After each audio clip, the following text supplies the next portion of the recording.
Hermanos, vamos a dar paso a la predicación de la palabra de Dios. Oremos, hermanos, que el Señor sea glorificado en este tiempo y que su palabra sea de bendición para cada uno de nosotros. Oremos, hermanos. Padre, gracias, Señor. Gracias por este día de tanto gozo, Señor, de tanto deleite, al poder adorarte, Señor, al poder recordar la preciosa obra, Señor, de nuestro Señor Jesucristo a nuestro favor. En esa cruz, Señor, donde derramó su sangre para el perdón de pecados y para dar vida eterna a quienes no lo merecíamos, Señor.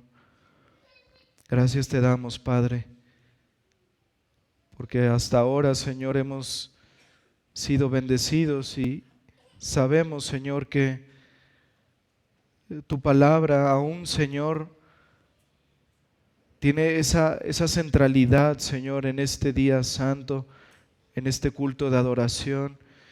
Y te pedimos, Señor, bendigas tu palabra, Padre, que podamos mirar a Cristo, Señor, en ella, que podamos ver tu gloria, Señor, tu carácter santo y justo en este pasaje.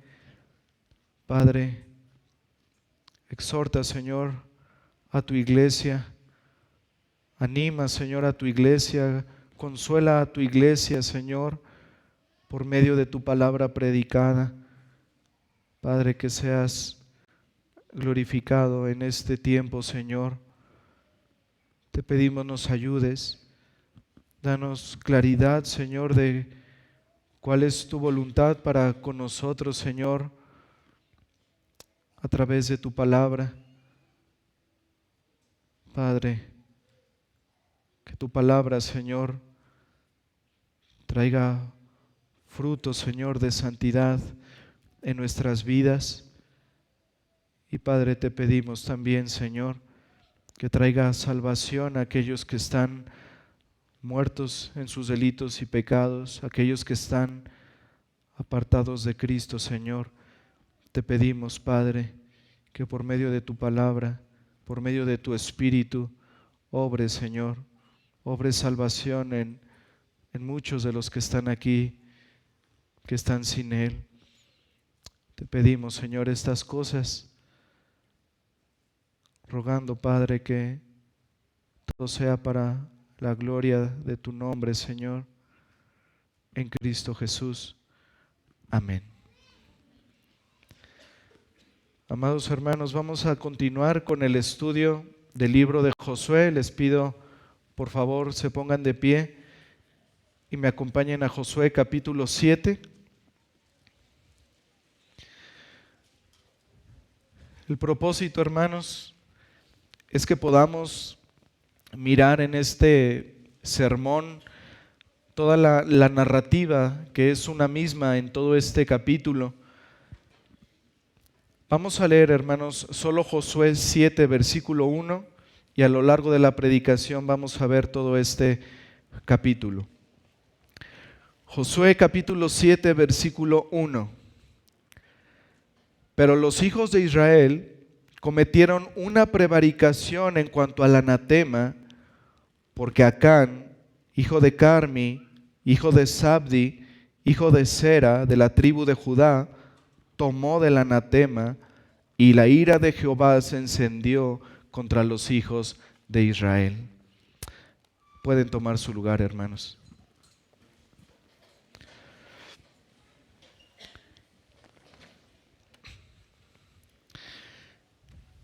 Hermanos, la última ocasión vimos en el capítulo 6 la victoria del pueblo de Dios contra aquella ciudad de Jericó. Y hermanos, esa victoria del pueblo de Israel trajo mucho gozo, trajo seguridad al pueblo de Dios. Dice al final del capítulo 6 que el nombre de Josué se divulgó por toda la tierra. Así que había alegría, había paz, había tranquilidad. Pero hermanos, lamentablemente la toma de Jericó infundió en el pueblo de Israel una confianza excesiva en ellos mismos. Y esto fue, hermanos, lo que ocasionó en parte la derrota que vamos a ver en este capítulo 7 del pueblo de Dios. Ellos en ese orgullo, ellos en esa autosuficiencia, ellos dejaron de consultar al Señor. Y de ahí, en parte, esa derrota que hubo ante esa ciudad de Ahí.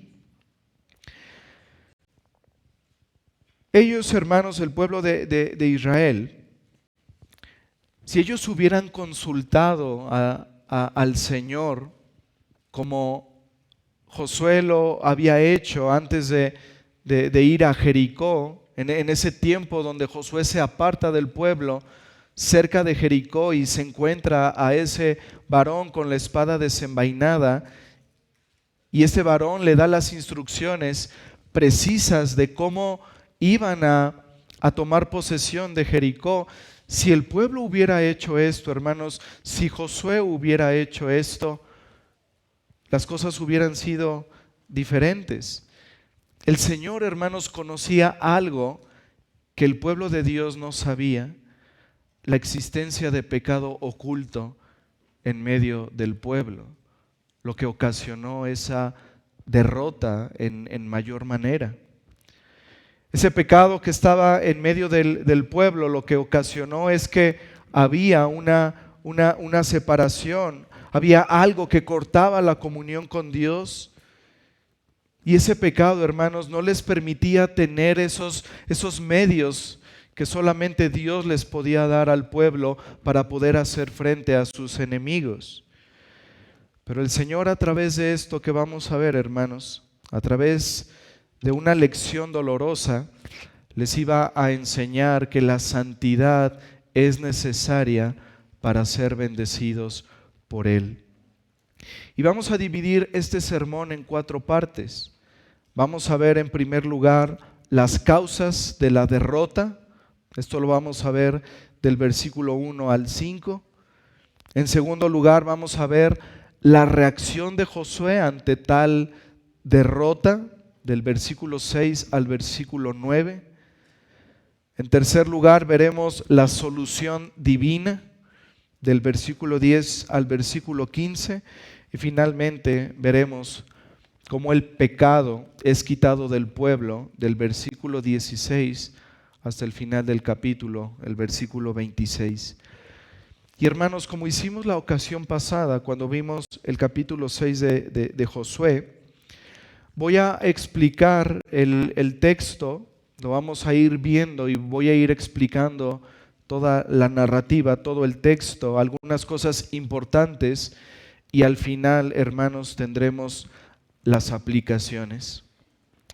Veamos en primer lugar, hermanos, las causas de la derrota. Miren cómo inicia este capítulo 7, hermanos, con una palabra clave, la palabra pero. Aquí, hermanos, el autor, inspirado por Dios, nos lleva desde el principio a que centremos nuestra atención en la problemática que había, en ese desastre que sobrevino en esa ciudad de Ahí. Hermanos, Josué y todo el pueblo de Israel, ellos no se iban a dar cuenta de estas cosas. Ellos desconocían esto que vamos a leer. Ellos se iban a dar cuenta hasta después de que había pecado oculto en medio de ellos. Esa derrota, hermanos, era consecuencia de la acción de un hombre desobediente que tomó algo que le pertenecía a Jehová, que le pertenecía al Señor. Y recordemos esto, hermanos. Vayamos por favor a Josué capítulo 6, versículos 17 y 18. Josué 6, versículo 17. Y será la ciudad, Jericó, anatema a Jehová, con todas las cosas que están en ella. Solamente Rahab, la ramera, vivirá con todos los que estén en casa con ella, por cuanto escondió a los mensajeros que enviamos. Decíamos, hermanos, la última ocasión que esta palabra anatema se refiere al botín que se obtenía de una guerra. Aquel que resultaba victorioso le pertenecía ese botín. Y en este caso, hermanos, desde el principio el Señor establece que ese botín iba a ser para Él, porque Él era el que les daba la victoria al pueblo. Él era el vencedor de esa batalla. Él es el que les había entregado en sus manos a la ciudad de Jericó, y el pueblo no debía tomar de ese botín, de ese anatema. Pero ese mandamiento, hermanos, iba acompañado también de una advertencia. Versículo 18.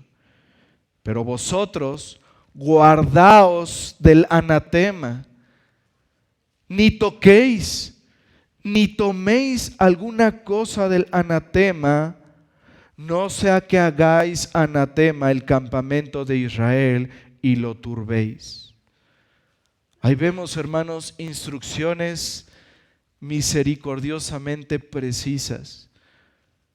Guardaos del anatema, ni toquéis, ni toméis cosa alguna del anatema. Y vemos ahí también las consecuencias.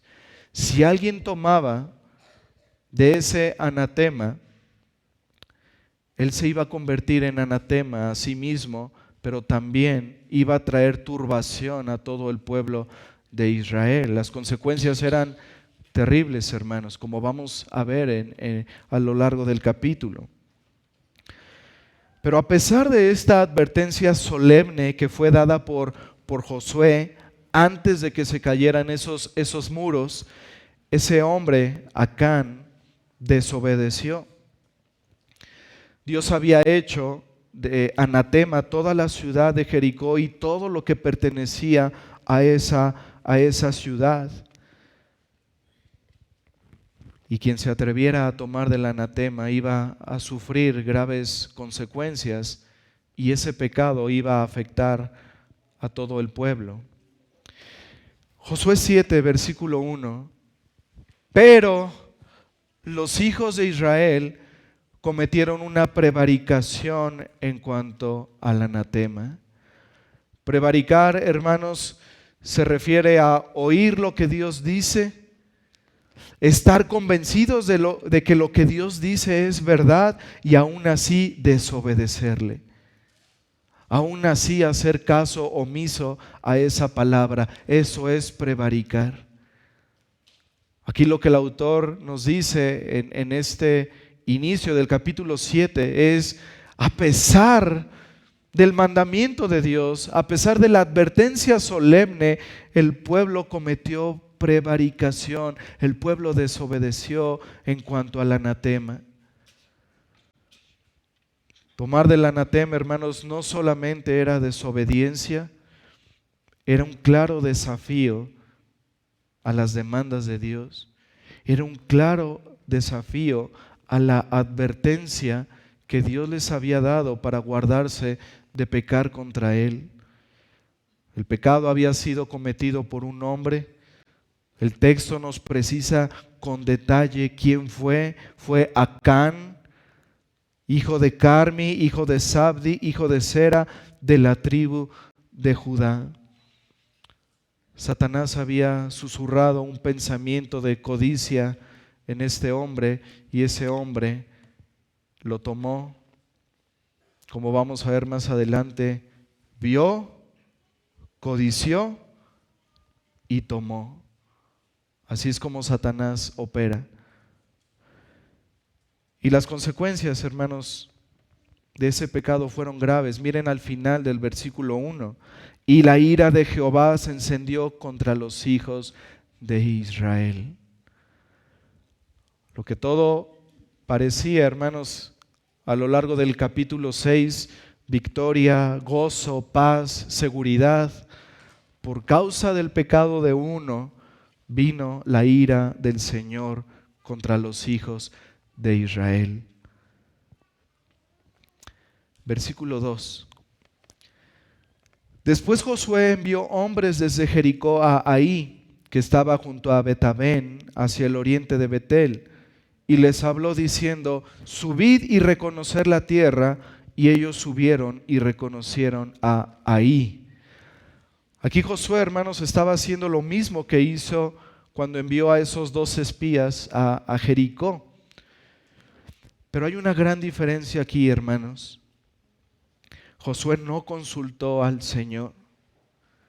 No buscó, hermanos, la dirección del príncipe de Jehová de los ejércitos, quien poco antes le había dado instrucciones precisas acerca de cómo tomar Jericó.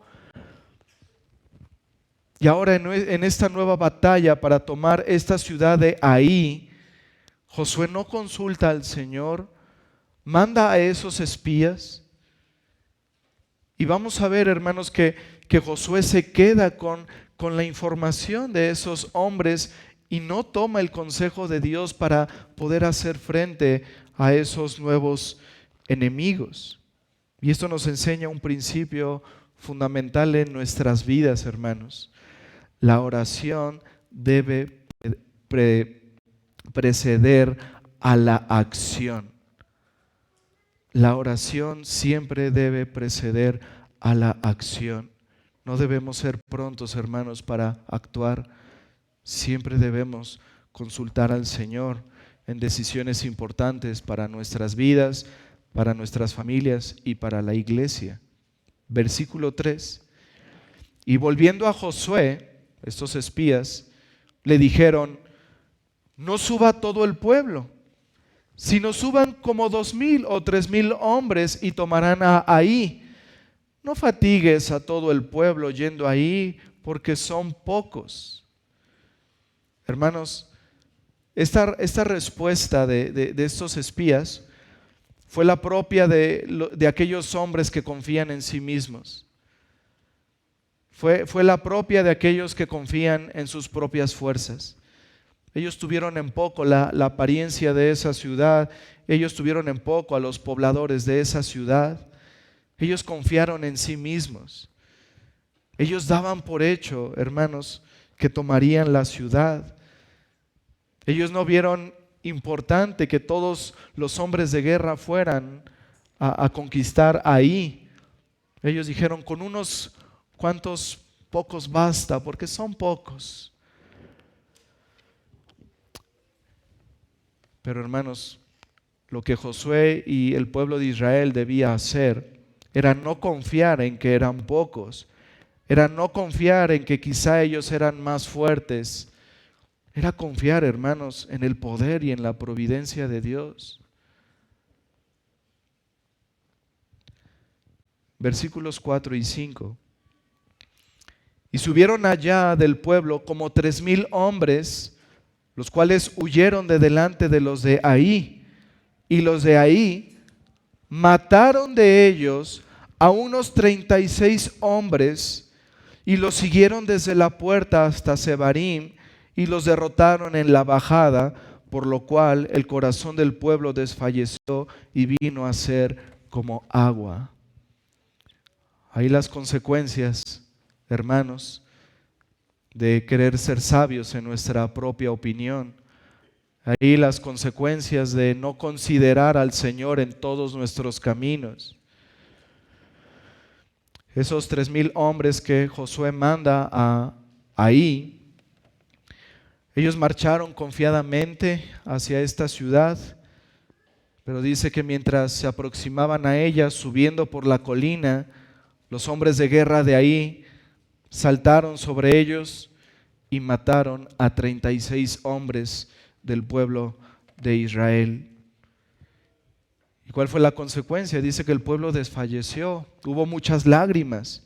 Dice el corazón del pueblo desfalleció y vino a ser como agua. Ahora, hermanos, de todas estas cosas el Señor les había advertido constantemente. ¿Recuerdan, hermanos, cómo el Señor al principio, cuando comisiona a Josué, le dijo: no se apartará de tu boca este libro de la ley, para que hagas conforme a ella, para que la guardes, porque haciendo todo lo que está en ella, ¿qué? Nada te saldrá mal, todo te saldrá bien, prosperarás. Sin embargo, ahora vemos las consecuencias de no seguir ese mandamiento. Pero aún, hermanos, el Señor fue más preciso con el pueblo. Vayamos a Levítico, por favor.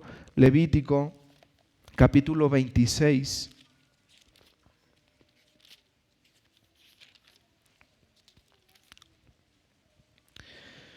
Levítico 26, versículos del 14 al 16.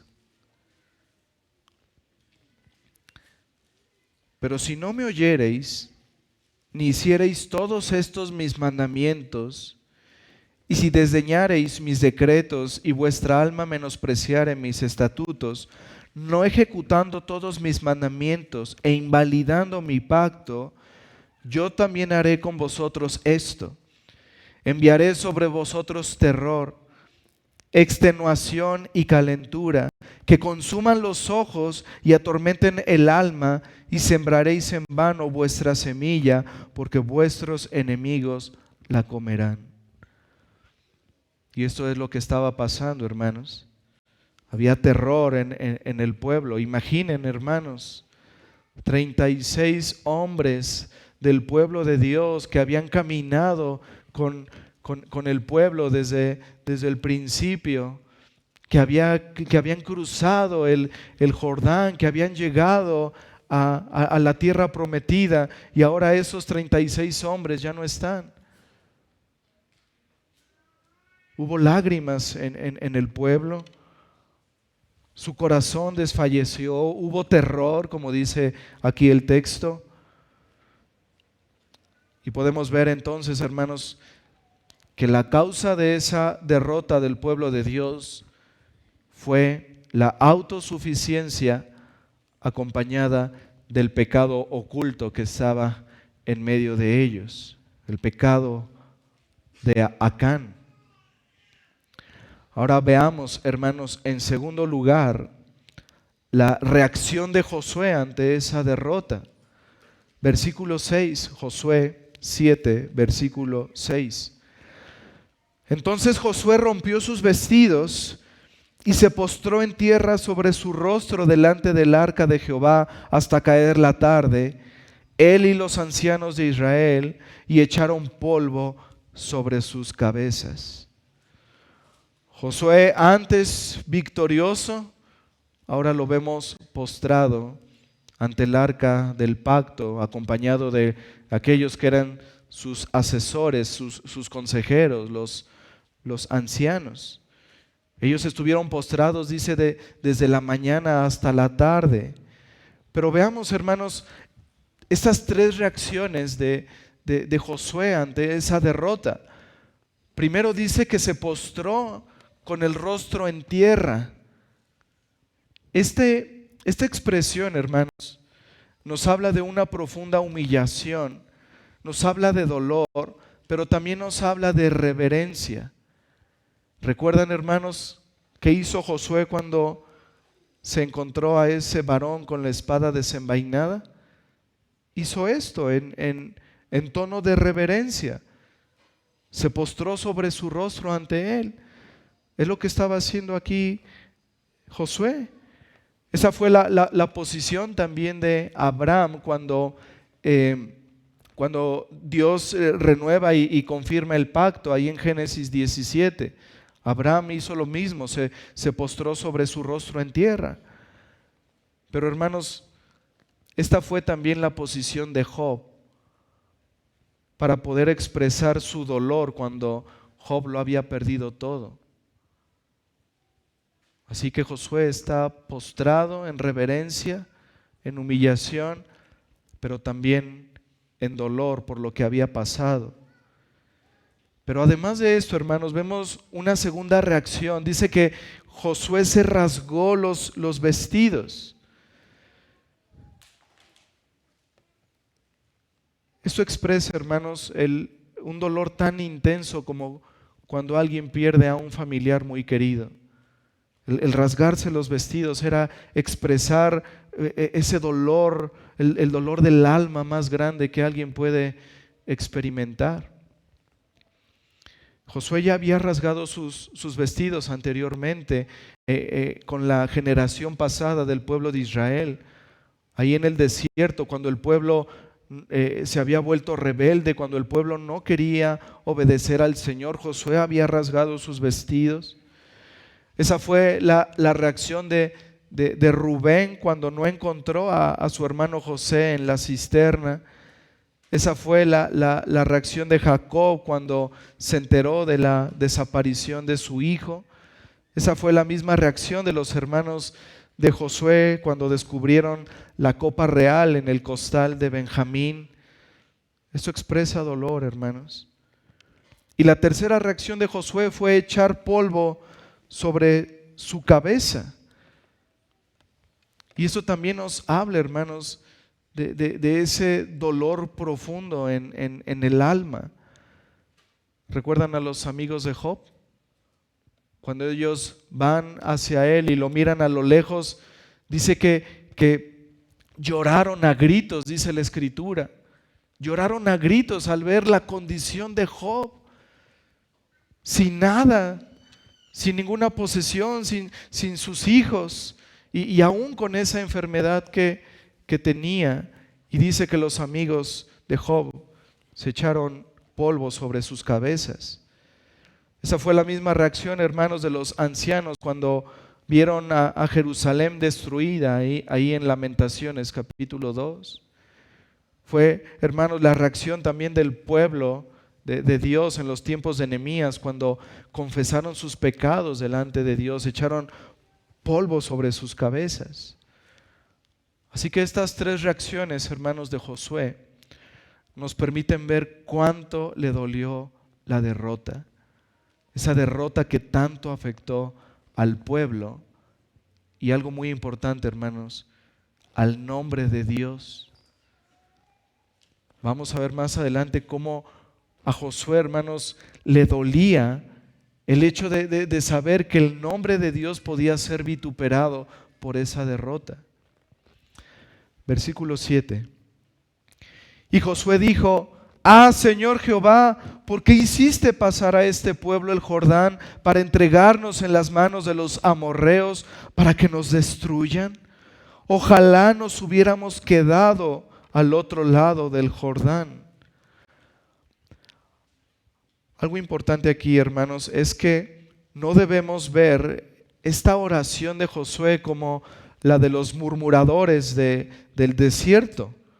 Josué está expresando, hermanos, con sinceridad una duda que tenía. Recuerden, hermanos, Josué no sabía del pecado oculto de Acán. Josué en este momento, hermanos, él se está preguntando por qué Dios permitió que fueran derrotados. Esa es la expresión de aquí. Josué no entiende el actuar de Dios. Josué se iba a dar cuenta más tarde de que no había consultado al Señor también. Pero en ese momento de dolor, de llanto, Josué expresa esa oración pidiendo una respuesta sincera a Dios de por qué había hecho pasar al pueblo al Jordán si iban a ser destruidos por esta nación. Ahora, hermanos, de haber consultado antes a Dios, se hubiera evitado esta situación. ¿Por qué, hermanos? Porque el Señor le hubiera mostrado a Josué el pecado de Acán y hubieran tomado las medidas correspondientes para que entonces pudieran seguir a conquistar esa ciudad de Ai. Pero eso no pasó, hermanos, y Josué con esto iba a aprender a depender al Señor, a depender del Señor en todo tiempo. Así que Josué ora de esta manera, suplicando una respuesta ante lo que él no comprendía. Versículos 8 y 9. Ay, Señor, ¿qué diré ya que Israel ha vuelto la espada delante de sus enemigos? ¿Por qué los cananeos y todos los moradores de la tierra oirán y nos rodearán y borrarán nuestro nombre de sobre la tierra? Y entonces, ¿qué harás tú a tu grande nombre? Esta frase, hermanos, con la que inicia el versículo 8, ay Señor, en el original, hermanos, habla más de un ruego, más que de un lamento. Es algo como, por favor, Señor, ¿qué voy a decir? ¿Qué va a pasar con tu gran nombre? Aquí vemos, hermanos, la preocupación de Josué. Estaba preocupado por la gloria de Dios, por el nombre de Dios, ese nombre que se había esparcido en toda la tierra, ese nombre por el cual temblaban sus enemigos al haber escuchado de él, de cómo había sacado a su pueblo de la esclavitud de Egipto, de cómo los había sustentado durante el desierto, de cómo había abierto poderosamente el mar Rojo, de cómo abrió el río Jordán, de cómo introdujo a su pueblo en la tierra prometida. Y ahora Josué dice, y ahora, ¿qué harás tú a tu grande nombre?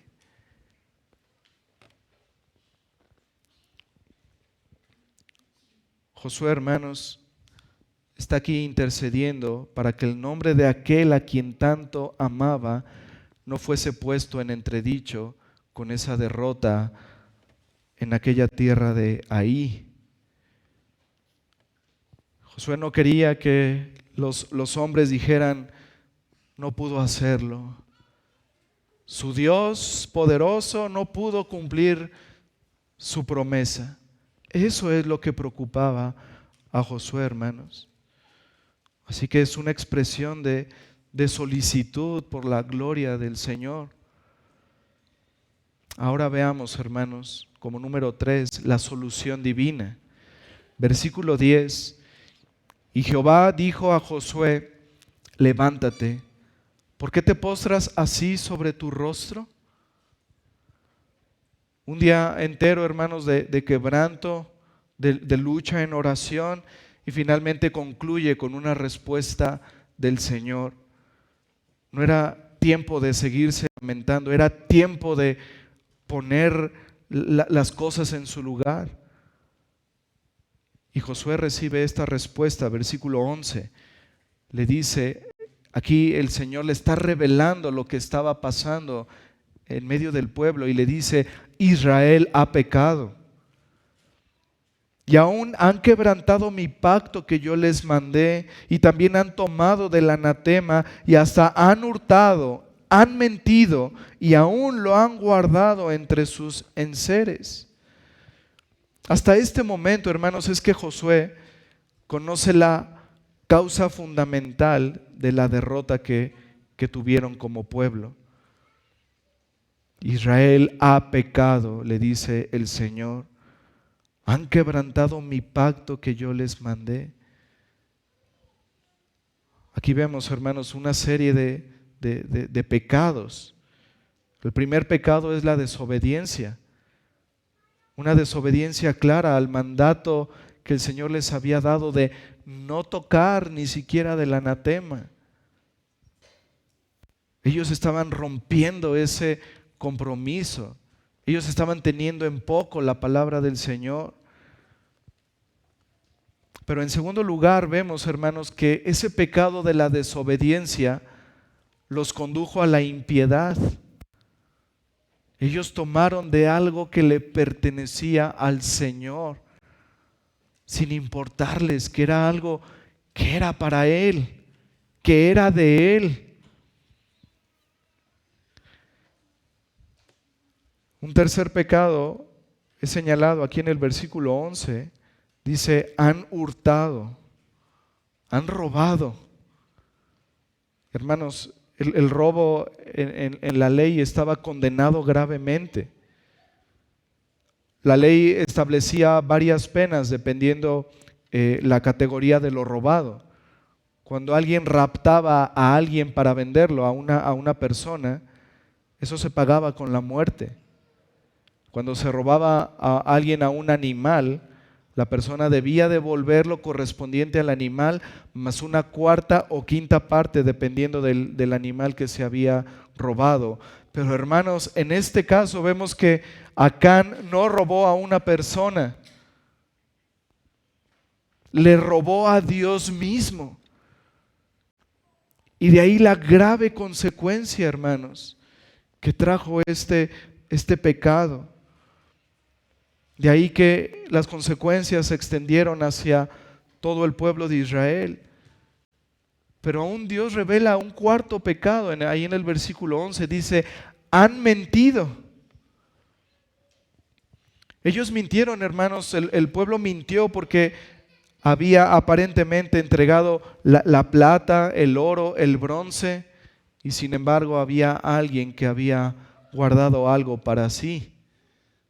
Habían mentido, habían ocultado esto a los ojos de los hombres, pero hermanos, nadie puede engañar al Señor. Nadie. Y todavía el Señor revela un quinto pecado cometido contra Él, el pecado de profanación, cuando les dice, y lo han guardado aún entre sus enseres. Eso tan valioso que le pertenecía al Señor, ellos lo habían guardado entre sus cosas comunes.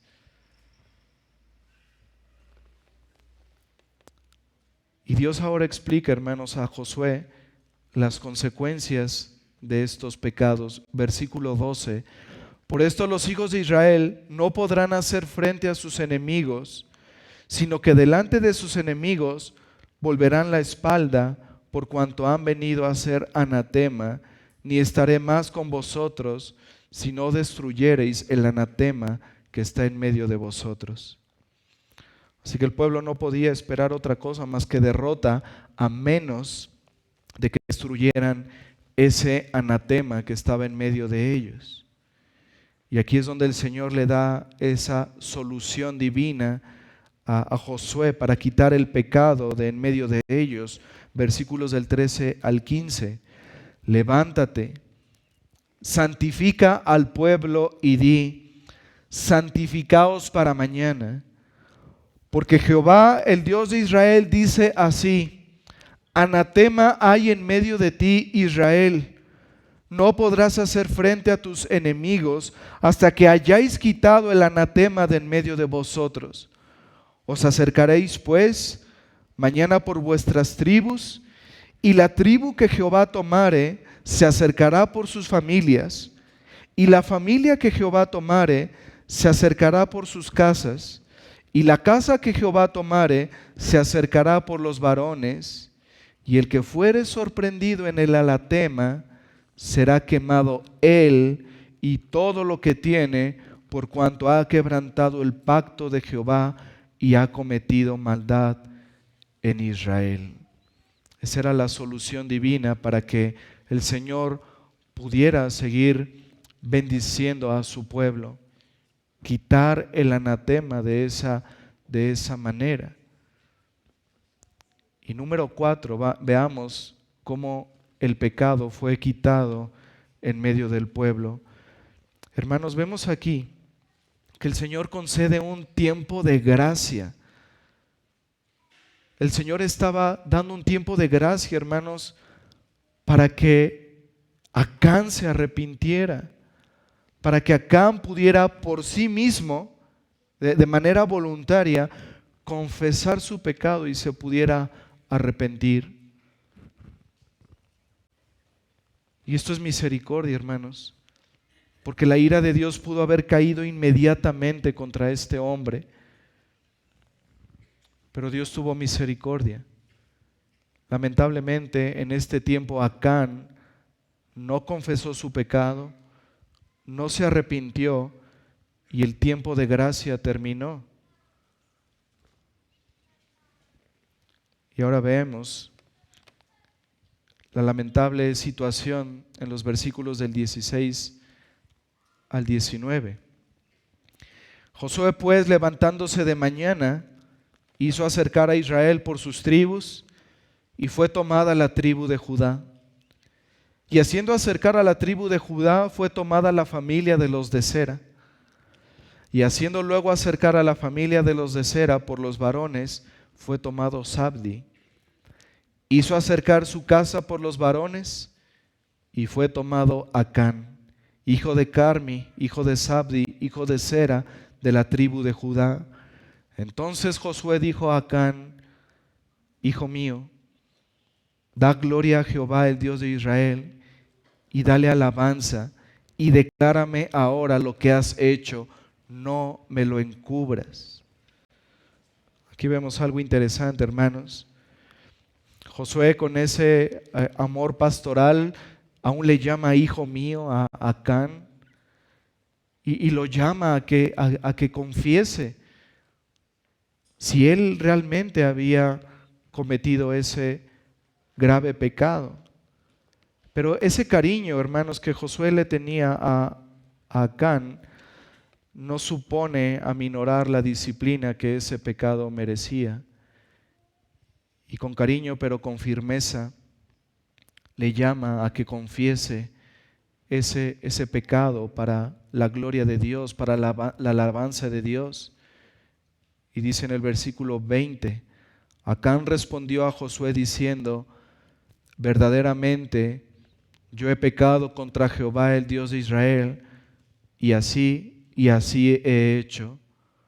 Pues vi entre los despojos un manto babilónico muy bueno, y 200 siclos de plata, y un lingote de oro de peso de 50 siclos, lo cual codicié y tomé, y he aquí que está escondido bajo tierra en medio de mi tienda, y el dinero debajo de ello.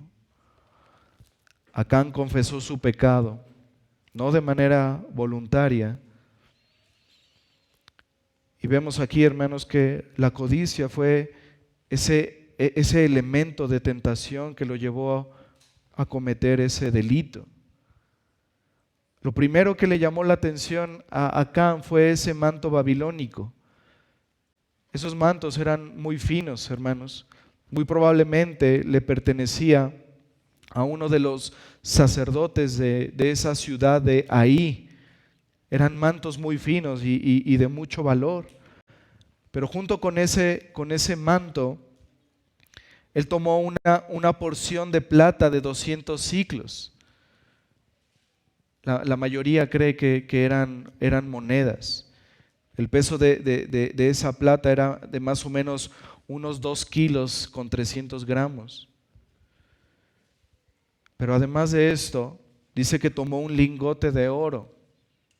Un lingote es una placa o un pedazo de oro que podía pesar quizá unos 600 gramos. Hermanos, la caída siguió ese proceso natural en la tentación. Y esa confesión de Acán evidencia esto. Él dice: vi, después dice: codicié y tomé. Esto nos recuerda, hermanos, la caída. Así ocurrió con Eva. Vio, codició y tomó. Lo mismo pasó con David. Vio, codició y tomó. Y esto debe enseñarnos mucho, hermanos, a tener cuidado con nuestros ojos, a tener cuidado de codiciar algo, porque inevitablemente, hermanos, cuando hemos visto algo y cuando hemos codiciado algo, inevitablemente vamos a terminar tomando de eso que es ilícito a los ojos del Señor. Y vemos, hermanos, que el anatema entonces estaba en medio de la congregación porque Acán lo había escondido en su tienda. Versículos 22 y 23. Josué entonces envió mensajeros, los cuales fueron corriendo a la tienda de Acán, y he aquí estaba escondido en su tienda, y el dinero debajo de ello. Y tomándolo de en medio de la tienda, lo trajeron a Josué y a todos los hijos de Israel, y lo pusieron delante de Jehová. Hermanos, todo lo que había de valor en la ciudad había sido ya entregado a Dios, cumpliendo su voluntad, cumpliendo lo que debían haber hecho desde el principio. El pueblo se estaba despojando de esta manera ya de todo el anatema, de todo objeto de maldición. Y dice en el versículo 24, entonces Josué y todo Israel con él tomaron a Acán, hijo de Zera, el dinero, el manto, el lingote de oro, sus hijos, sus hijas, sus bueyes, sus asnos, sus ovejas, su tienda y todo cuanto tenía, y lo llevaron todo al valle de Acor. Tomaron todas las cosas que tenía Acán y lo llevaron a ese valle. Pero hermanos, antes de ver lo que pasó, podemos ver en este versículo 24, hermanos, que Acán no era un hombre que hubiera podido codiciar por necesidad. Acán tenía todo, hermanos. Tenía principalmente la bendición de Jehová, que son los hijos. Pero también tenía un ganado mayor, una porción de ovejas. Y sobre todas las cosas, hermanos, estaba en medio del pueblo. Tenía hasta ese entonces el favor de Dios. Y esto nos debe hacer meditar, hermanos. ¿Cuántas cosas tenemos por la gracia de Dios y a veces somos capaces de codiciar lo que no es nuestro? Su codicia, la codicia de Acán, hermanos, fue más grande que su contentamiento. Él había despreciado todas las riquezas espirituales, todas las riquezas de Dios, por un manto babilónico, por una porción de plata, por un lingote de oro, por un poco de dinero.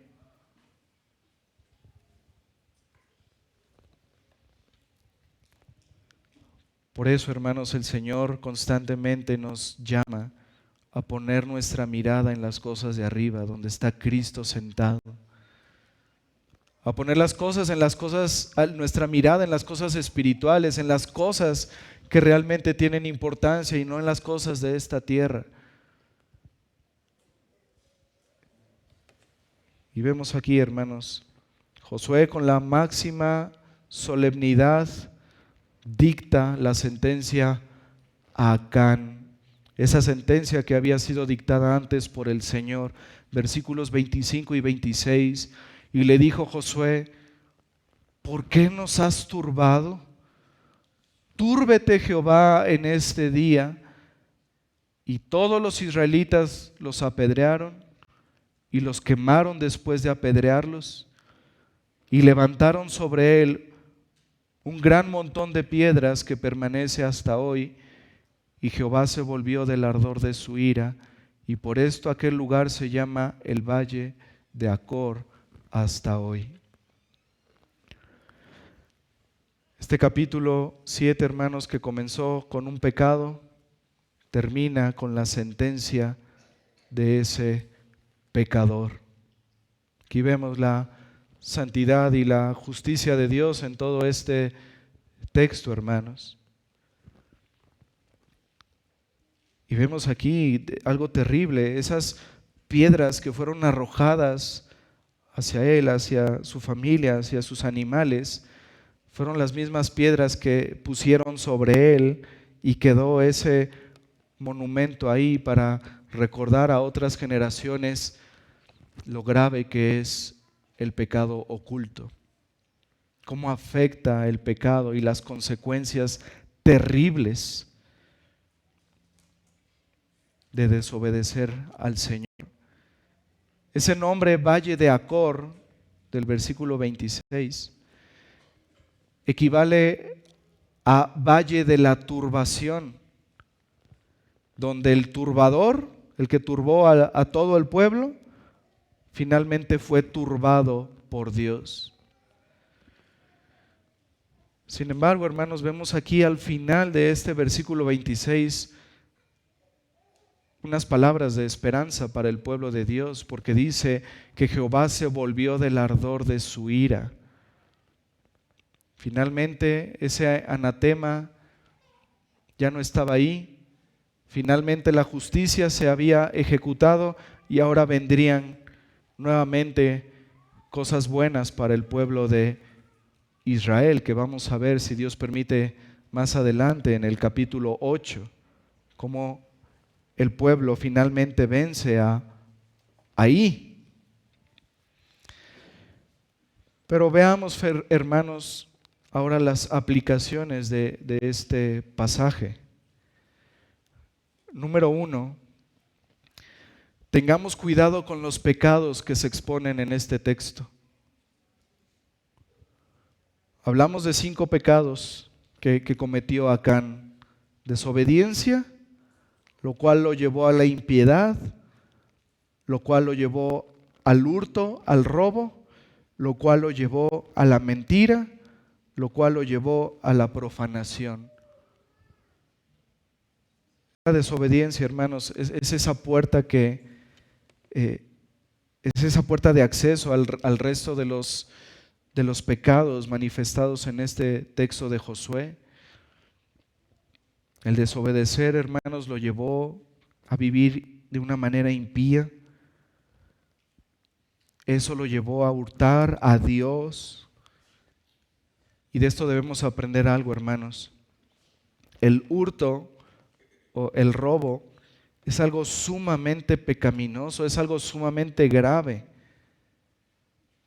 Y a veces hay cosas, hermanos, que ya los creyentes a veces pasan desapercibidas sin darse cuenta que están robando. Este pecado, hermanos, es algo que caracteriza a aquellos que no tienen al Señor. Dice el apóstol Pablo en 1 Corintios capítulo 6, ¿no sabéis que los injustos no heredarán el reino de Dios? No erréis ni los fornicarios, ni los idólatras, ni los adúlteros, ni los afeminados, ni los que se echan con varones, ni los ladrones, ni los avaros, ni los borrachos, ni los maldicientes, ni los estafadores heredarán el reino de Dios. Ese es un pecado, hermanos, que caracteriza a quienes no pertenecen al reino de Dios. Y ese pecado, hermanos, en cualquier modo que sea practicado, es motivo de expulsión en la iglesia. Dice el apóstol Pablo en 1 Corintios capítulo 5, dice: más bien os escribí que no os juntéis con ninguno que, llamándose hermano, fuere fornicario o avaro o idólatra o maldiciente o borracho o ladrón. Con el tal ni aun comáis, porque ¿qué razón tendría yo para juzgar a los que están afuera? ¿No juzgáis vosotras a los que están dentro? Porque a los que están fuera Dios juzgará. Quitad pues a ese perverso de entre vosotros. Pero hermanos, como les decía, el hurto se puede manifestar de diversas formas. En un negocio fraudulento, en una defraudación de los impuestos, en la demora intencional de una deuda, en la apropiación del tiempo de la empresa con actividades propias, o simplemente la falta de rendimiento en el trabajo. Muchas formas de hurto, hermanos, debido a la práctica habitual de una sociedad corrupta, han dejado de ser alarmantes para el creyente y se ven como cosas normales, hermanos. Pero a los ojos del Señor es robo, es hurto. Pero la gran lección de este texto, hermanos, tiene que ver con el hurto en las cosas de Dios. en las cosas que le pertenecen al Señor. Y hermanos, el hurtar a Dios se manifiesta principalmente en una falta de compromiso con su iglesia. Una falta de compromiso con la iglesia, hermanos, es hurtar a Dios. Hay cristianos que están muy comprometidos con sus propias cosas. Hay cristianos que pueden estar comprometidos con cosas de carácter espiritual, pero que rechazan un compromiso con la iglesia local. Eso es una incongruencia, hermanos, porque el Señor nos ha mandado a algo. El Señor nos ha mandado a que nos unamos a una iglesia local con la que nos podamos comprometer a servir, a amar, a cuidar, a proteger a nuestros hermanos. El compromiso cristiano, hermanos, está primeramente con la iglesia local. Pero al hurto, como vemos, le sigue también la mentira, la hipocresía de tratar de ocultar la infidelidad con Dios con una apariencia de piedad. Es una falsedad, hermanos, hablar de la comunión con Dios cuando no se tiene comunión con los hermanos en la iglesia. Eso es mentira. ¿Cómo puedo decir que tengo comunión con Dios si no puedo convivir con su iglesia, con aquellos con quienes Dios ama y aquellos en quienes por quienes Cristo derramó su sangre? Es un engaño hablar de un compromiso con la obra de Dios cuando no hay un compromiso con la iglesia local, cuando no hay una intención de servir a mis hermanos, cuando quiero vivir en la periferia de la iglesia. Eso es mentira, eso es falsedad, eso es hipocresía. Esa apariencia de piedad cuando en las cosas mínimas y fundamentales que el Señor nos manda no hacemos caso. Y finalmente a estos pecados citados, el último es la profanación. Profanar es tomar algo sagrado y hacerlo de uso común, teniéndolo en poco. Hermanos, ¿cuántos profanan el día del Señor teniendo este día como cualquier otro día de la semana? ¿Cuántos profanan el día del Señor al no reunirse en el día del Señor como el Señor nos manda? ¿Cuántos profanan el día del Señor al tener en poco los medios de gracia, la palabra de Dios, la oración, la Santa Cena?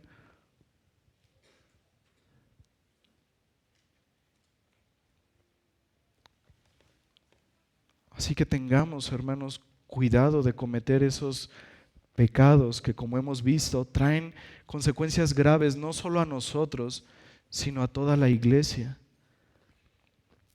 Segunda aplicación: no confíes en ti mismo. Depende siempre de Dios en todo momento. Josué no consultó a Dios en oración para esperar su respuesta. Y como decíamos, ese principio fundamental, hermanos, la oración debe preceder siempre a la acción. Josué y el pueblo confiaron en sí mismos, pero hermanos, el poder de la victoria siempre proviene del Señor. No confíes en tu propia prudencia. Reconoce al Señor en todos tus caminos y Él enderezará tus veredas.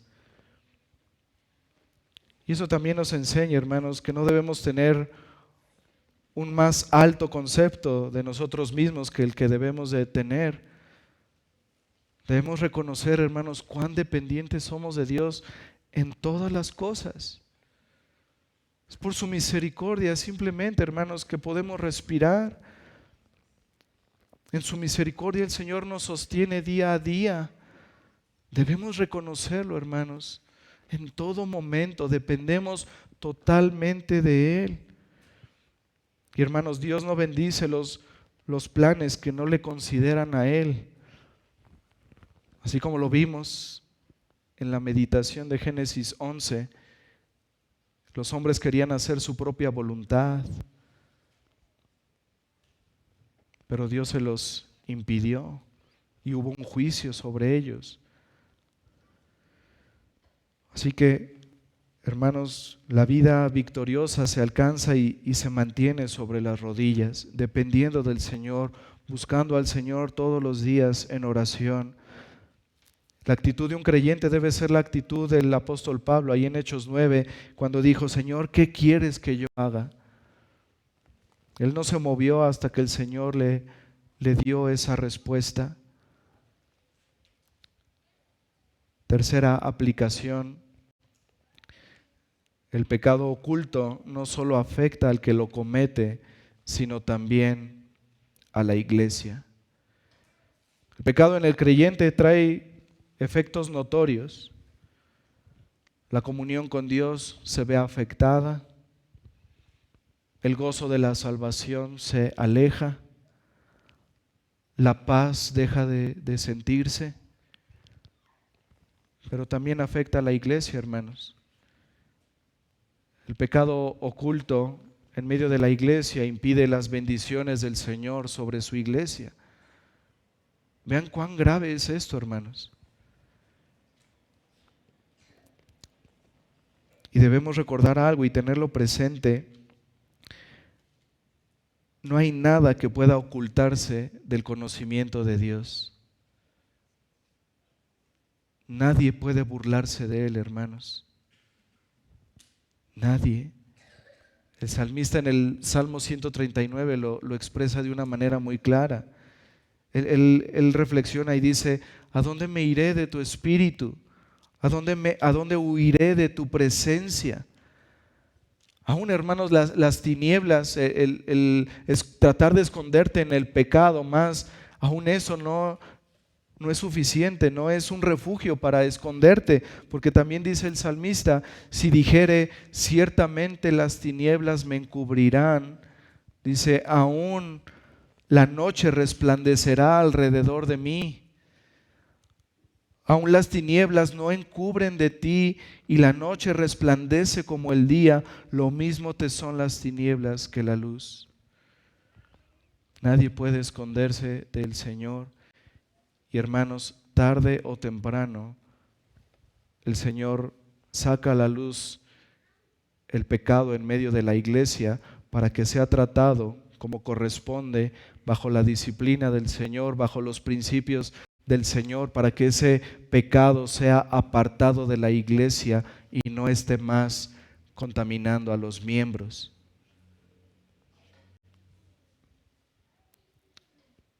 Y vemos esto en Hechos 5 con Ananías y Zafira.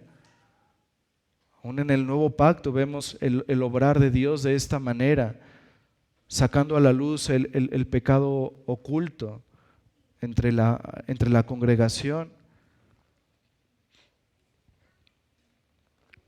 No hay nada oculto, dijo el Señor, no hay nada oculto que no haya de ser revelado.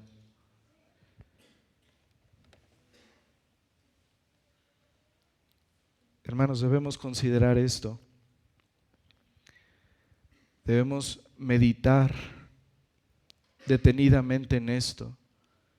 Si hay pecado, hermano, en ti, debes confesarlo y debes arrepentirte.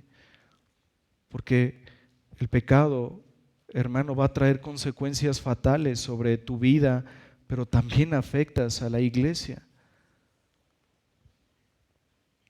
No creas que tu pecado te afecta únicamente a ti. Con tu pecado dañas a muchos, empezando por tu familia. Siguiendo por la iglesia.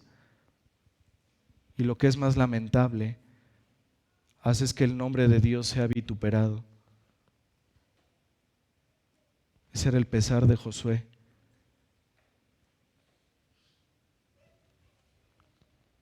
Pero la solución del pecado en el creyente está en la confesión. Dice Primera de Juan 1:9, si confesamos nuestros pecados, Él es fiel y justo para perdonar nuestros pecados y limpiarnos de toda maldad. Esta es la bendita esperanza, hermanos, que tenemos en Cristo. Él es nuestro abogado. Si alguno hubiere pecado, abogado tenemos para con el Padre, a Jesucristo el justo. Dice Proverbios 28:13, el que encubre sus pecados no prosperará, mas el que los confiesa y se aparta alcanzará misericordia. Si hay pecado, hermano, en ti, confiésalo delante del Señor. Si es necesario, acércate con el pastor, conmigo, para poder confesar y para poder ayudarte, para que alcances la misericordia, el perdón del Señor. Y finalmente, una aplicación al que no está en Cristo. Querido amigo que está sin Cristo, vemos aquí las consecuencias terribles del pecado.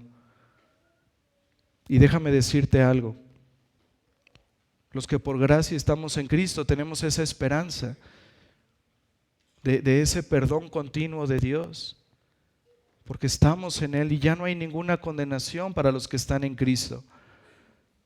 Pero amigo, tú debes preocuparte de la condición en la que estás. ¿Has pecado contra Dios? Y si no te arrepientes, vendrá el juicio de Dios sobre tu vida. Y no queremos que pase eso, amigo.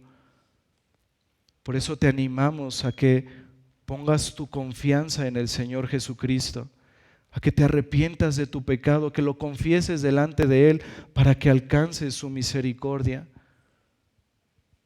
El Señor no desecha a aquel que se acerca a Él en arrepentimiento y fe. Por el contrario, el Señor misericordiosamente les otorga el perdón de todos sus pecados y la vida eterna. Mira el ejemplo de Acán. Acán no confesó su pecado voluntariamente. Acán no se arrepintió y fue apedreado y fue encendido con fuego.